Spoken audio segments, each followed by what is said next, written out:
Hi, I'm Kathleen Coleman, and today I'll be discussing Physics 2212 Lab 5 about Faraday's Law.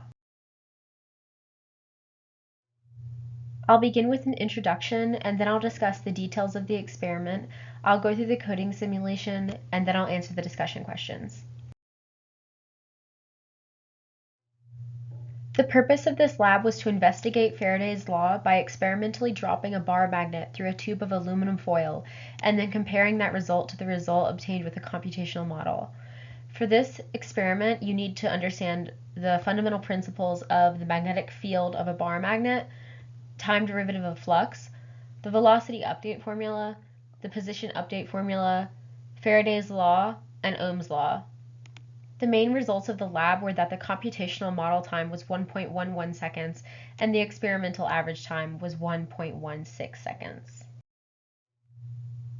The experiment basically involves dropping a bar magnet through a roll of aluminum foil 5 times to obtain an average time.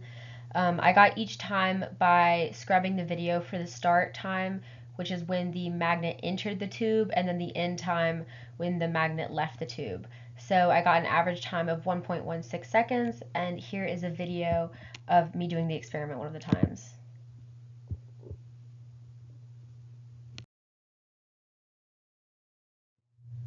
So here is the code for the computational model. I'm just going to discuss the major changes I made. So the first thing you have to do is input the geometry of the tube of aluminum foil, and then you need to input the properties of the magnet.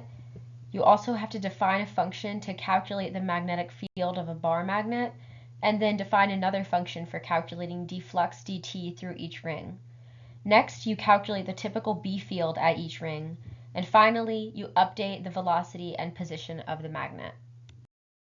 Here is the result of the computational model.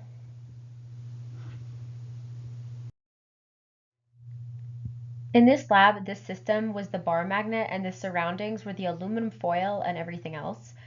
In the computational model, we assumed that there was no drag force, and some error could have come from the human imprecision of having to pick the start and stop time of the magnet in the video, plus the magnet could have hit the inside of the tube as it dropped. What if the resistivity of the conductor were reduced as close as possible to zero? How would the dynamics of the falling magnet change? According to Ohm's law, the lower the resistivity, the higher the current.